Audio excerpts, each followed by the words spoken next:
of responsibility to speak on behalf of the biggest demographic, I'd say, in the continent, and that's the young people. And within the governance of the African Great Green Wall Initiative, we've had a privilege to set up, under the leadership of Dr. Elvis, a Great Green Wall Youth Advisory Board that is now taking shape, and hopefully with support of us all, because I believe we are here to chart a way forward, forge a sustainable future for the Great Green Wall Initiative. Thank you so much, Linda, for having me in these very important discussions, of course, about the hope that our continent brings. And I'm Alphonce Muia.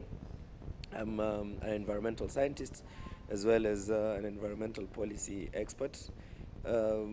Currently, I'm serving in the Great Green Wall Initiative, the Youth Advisory Board, part of it. It's within the governance of this Africa Great Green Wall Initiative, one of the biggest flagship projects in the African continent for land management and restoration. And there we are promoting the youth action in terms of halting and reversing the land degradation as we know it in the African continent, and reversing desertification. I'm also working with an organization in the US called Partnerships for Change, which is actually working as well closely with the Great Green Wall to ensure that support comes directly to communities, especially from the US landscape. Thank you. What strategies do you believe are most effective in engaging young Africans in environmental conservation and sustainable development efforts? Well, we have many strategies that we need to explore, much of which I would say remain unexplored.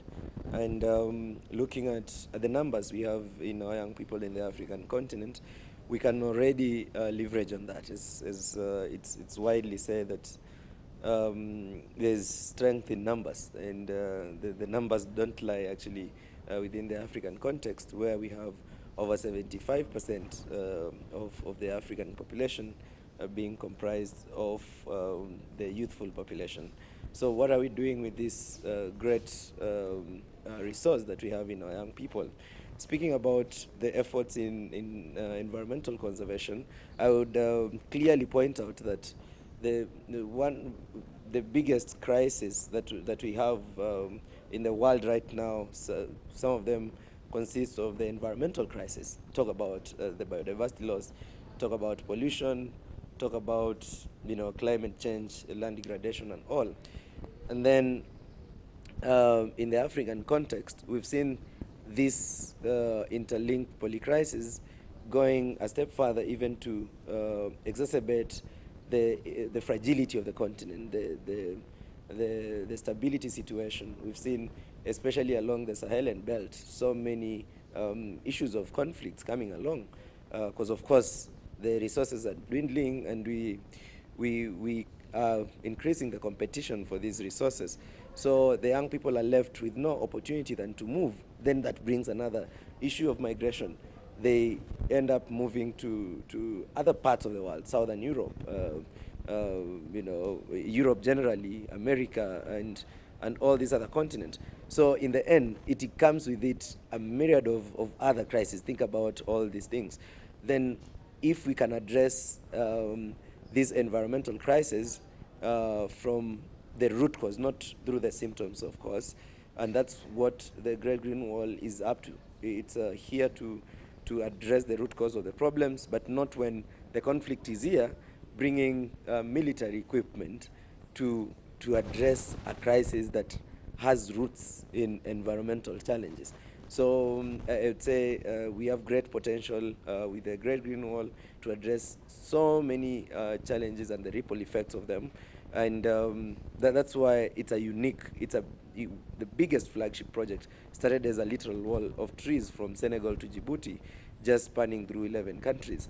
Right now we're speaking about 40 plus countries. It's now not just a wall of trees as it was, but a mosaic of many interventions that include building resilience of communities and creating so many opportunities for young people. So we need to really tap into the energy, the expertise, the innovativeness of these young people and direct them towards implementation of many good things we have in purpose. Thank you. Thank you so much, Alphonse, for that. And maybe you can shed light on something. The African Union recently launched education as a thematic area within the Green, which touches on part of the work that the Great Green Wall Initiative does. Now, how do you envision education playing a role in building a more sustainable and resilient Africa for the 21st century, especially where youth are involved? Education is a key enabler, actually a very important enabler to leapfrogging any, any country, any region, any population to the development that we want, or to the future that people envision. And that's why even some of the African luminaries have spoken quite a lot on this topic of education. Nelson Mandela, for example, says it's the biggest tool to actually drive people out of poverty and all that. But then there are so many elements into the education, and as Africa, I think we've lost some grip of very important elements in the whole discourse of education. First of all, people call some part of education informal, some of it formal. Well, we may have some problems with this wording sometimes, but then we have our traditional African knowledge. We have indigenous knowledge that is actually going down the drain, and it has been very, very vital in terms of environmental conservation and even broadly in other issues of society. So we should actually already start the conversation from there. How are we equipping our youthful population and even future generations with these important elements of education that then we can easily lose with the generations that are ahead of us? Another very important element is that education should be a tool, an instrument that empowers a generation, not one that is used conveniently by the ruling class to ensure that there are limits, there's limited information that trickles down to people. And we have to ensure that our generation, our young generation right now, is very well prepared for the future through education that is fit for our continent, education that is not based on the pillars of just copy-pasting contexts of other continents, but one that allows young people to be having innovative skills that are geared towards solving the challenges that are facing us as an African continent. So I think much as we have a great discussion about how powerful this education tool is, we need also to see how best to restructure the education system that is fit for African continent, and especially on environmental issues. There's too much to learn, and there's too much to actually domesticate from the well, we could borrow some of the ideas, but then how do we domesticate them to be fit for our context as Africa? So I have a lot of issues to talk about education, but in the context of the Great Green Wall, the conservation agenda in Africa, addressing climate change, these intricacies that come with environmental challenges, then we need to ensure that education is skilling young people, reskilling them. I've seen some of great approaches that are like recognition of prior learning. There are people with incredible skills, but then they may not have gone with the so-called the formal way. So how are we still going to tap into them, not just sticking ourselves to the paper and pen way of passing education? Support this youth advisory board, because here we are speaking about over 70% of the continental population, I would say. We have young people today connected than any other time in history of humanity. So if we can come together as young people from Southern Africa, from Northern Africa, West here, East, Central, and create projects that are supposed to be, championed from the ground, and again also influence the policy from the international sphere, then I see this is going to be an incredible way of us achieving the ideals of the Great Green Wall. What strategies do you believe are most effective in engaging young Africans in environmental conservation and sustainable development efforts? Well, we have many strategies that we need to explore, much of which I would say remain unexplored. And looking at the numbers we have in our young people in the African continent, we can already leverage on that. It's widely said that there's strength in numbers, and the numbers don't lie actually within the African context, where we have over 75% of the African population being comprised of the youthful population. So what are we doing with this great resource that we have in our young people? Speaking about the efforts in environmental conservation, I would clearly point out that the biggest crisis that we have in the world right now, so some of them consist of the environmental crisis. Talk about the biodiversity loss, talk about pollution, talk about climate change, land degradation, and all. And then in the African context, we've seen this interlinked polycrisis going a step further, even to exacerbate the fragility of the continent, the stability situation. We've seen, especially along the Sahelan belt, so many issues of conflicts coming along, because of course the resources are dwindling, and we are increasing the competition for these resources. So the young people are left with no opportunity than to move. Then that brings another issue of migration. They end up moving to other parts of the world, Southern Europe, Europe generally, America, and all these other continents. So in the end, it comes with it a myriad of other crises. Think about all these things. Then if we can address these environmental crises from the root cause, not through the symptoms, of course, and that's what the Great Green Wall is up to. It's here to address the root cause of the problems, but not when the conflict is here, bringing military equipment to address a crisis that has roots in environmental challenges. Alphonse, I'd like to take you a while back. We had the Africa Climate Summit, and we had the Africa Youth Climate Assembly. So the Africa Youth Climate Assembly was the precursor to the Africa Climate Summit, right? Now, my question would be, what are some of the challenges that the youth face when it comes to such spaces? And even as leaders, what are these challenges that you face that you'd love to address? And also on that point, speaking of sustainable development, what does Alphonse advocate for? Especially for that person who's living in the marginalized area. How do you ensure that some of the information gets to them?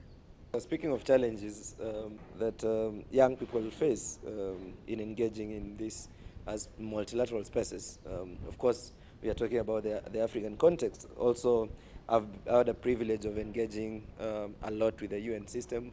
I mean the youth constituency as well for UNEP, and crafting youth engagement to some of the complex multilateral processes.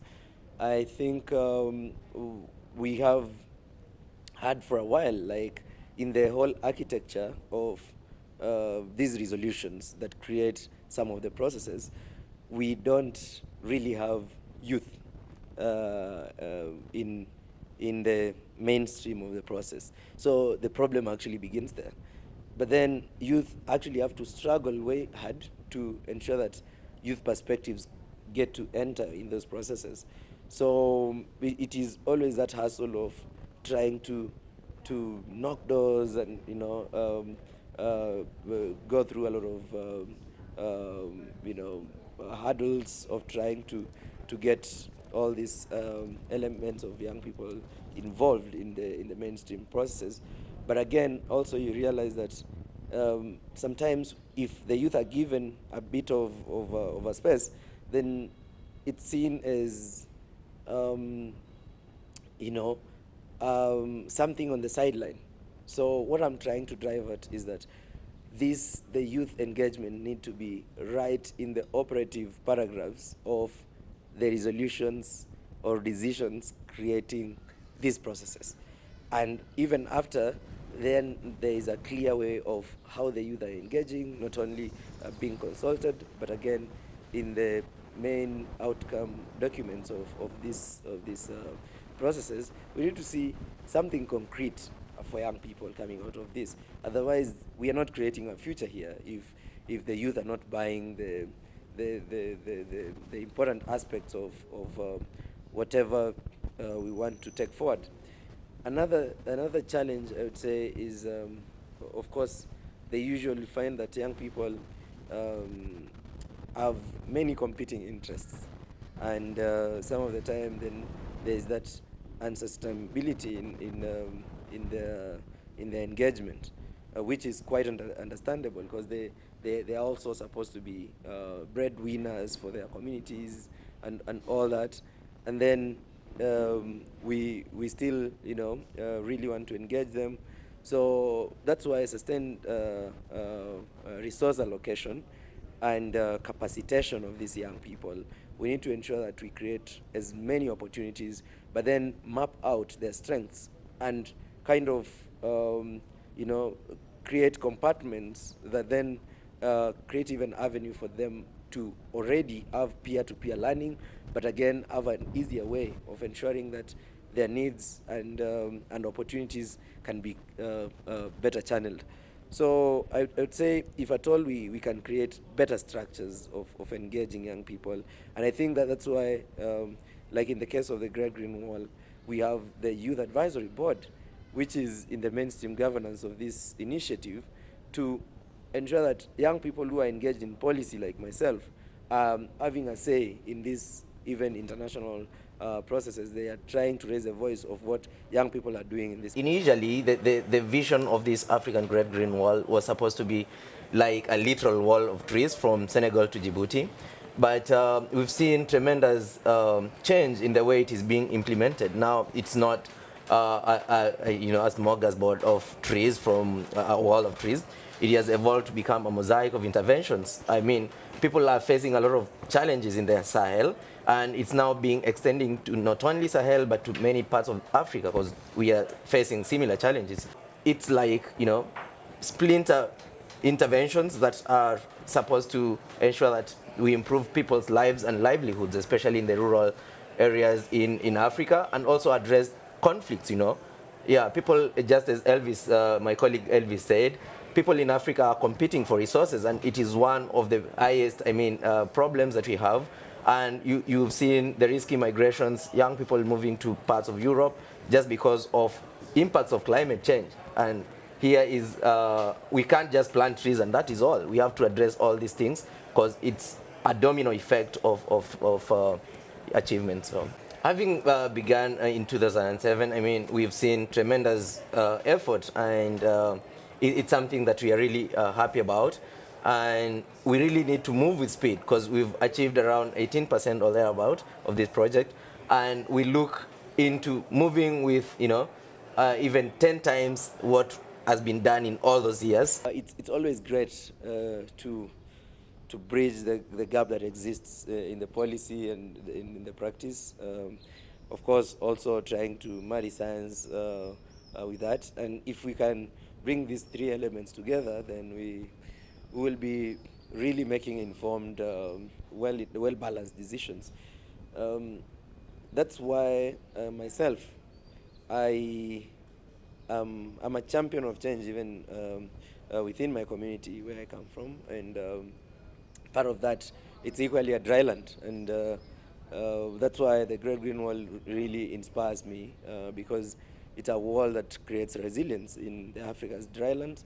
if you just fly over the African continent, you'll see how the brown parts in the map are quite expansive. I mean, it's taking almost every other part of the continent. In Kenya, we're speaking about over 70% of the landmass being a dryland. And but then it doesn't just end there. From food production could be challenged quite a lot. But then we realize that we have so many valuable resources in these drylands. And from where I come from, we have baobab trees, which are quite huge trees. They are actually called the Africa's tree of life. And apparently these trees have a very high nutritional value. They're actually regarded as superfoods. But then communities there haven't known a lot about this, and we've been having a lot of destruction of these trees, a lot of deforestation, while cutting down of logging of baobab, and this is a very important keystone species, collecting a lot of sequestering a lot of carbon from the atmosphere, given its huge trunk. Again, also having important ingredients that then will sort out the issue of malnourishment that we have. But then important bit is that it also can create revenue to rural communities, especially to women and young people. So what I've done, I've created a small social enterprise that then we can have women and youth collecting these baobab fruits. We can process them in the village, create powder and oil, and even ensure that we have zero discharge, for them to understand that these trees have huge value while standing than when they cut them down. So by that we'll be achieving environmental conservation, we'll be ensuring that we have people get incentivized to protect these important keystone species, keep our heritage, but then also create jobs, and then make people move from both poverty and sort out the issue of food security. So this one thing that I'm very proud of. We call it Angaza Baobab Initiative. I'm very proud that Dr. Elvis has been working closely with me here on the areas of research and connecting with other like-minded people doing the same social enterprises in the west of Africa, and connecting with even some entities that are based abroad on this one. So what I'm trying to drive at is that we want to not only educate our communities, but then give them means of survival. And otherwise, if we just plant trees and push out that narrative without empowering these people, without creating for them alternatives, we'll be just creating a woodlot that is waiting to be cut down for charcoal purposes and all that. We've seen that quite a lot. So what I can tell people out there is that we have huge potential as the African continent. We have greatest resources. We have challenges as well. We don't want to hide our head in the sand. But then these challenges means opportunities, opportunities for us young people and for everybody to create solutions and create these solutions come, of course, with opportunities. We should cease to sell the narrative of victimhood as the African continent, but then come out very strongly to showcase how big our potential is, and how then this can become a huge investment opportunity to whoever wants to partner with the African continent. Of course, not watering down the fact that there has been a lot of injustice to our communities as the African continent. And speaking about the transition, the green transition that we need to have, it should be just.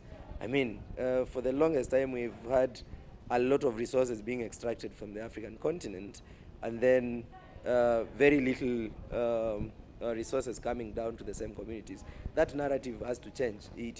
it can't continue. We can't allow it to continue further.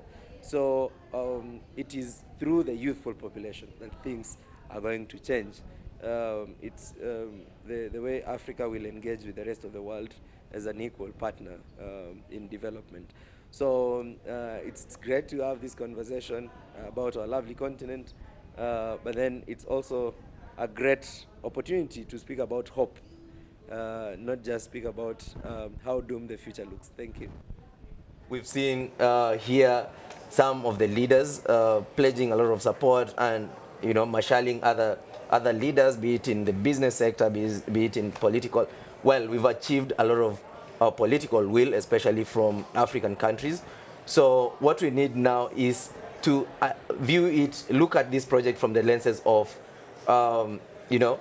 addressing a global challenge using on-ground African solutions.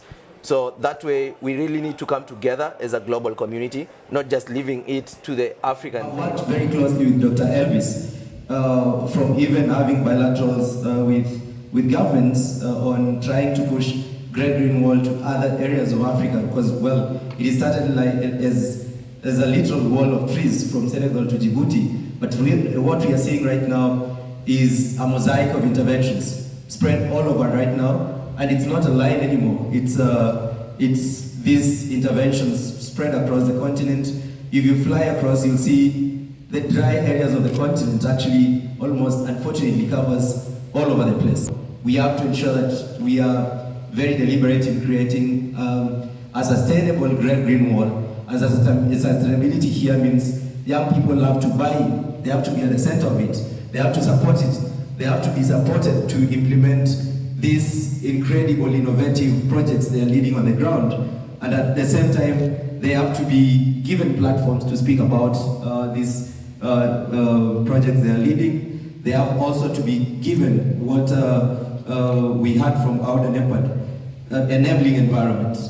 We have to ensure that when we are developing these strategies, young people are not only consulted, but they are given the privilege to make some of the decisions. I worked closely with the Great Green Wall Youth Advisory Board, gave inputs to this particular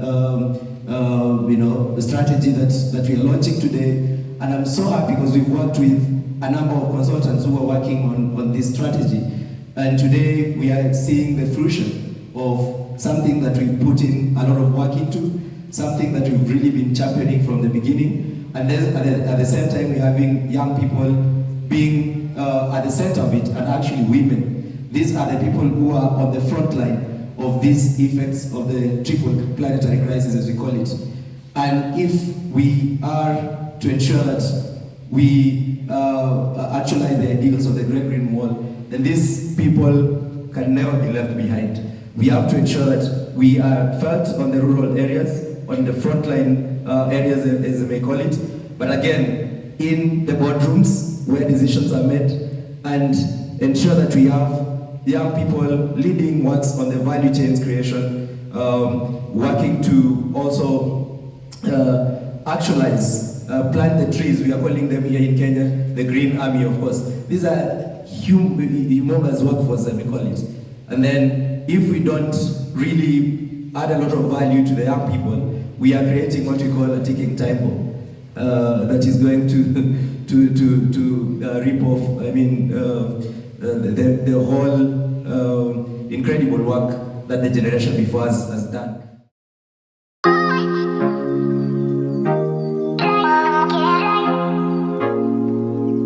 Thank you so much for listening to us. This was our program, Africa Continent of Hope. Please stay tuned. Next week, we are going to be hosting Dr. Elvis Tandem from the Great Green Wall Initiative. He is the coordinator, so stay tuned and thank you for watching. I have been your host, Linda. Thank you.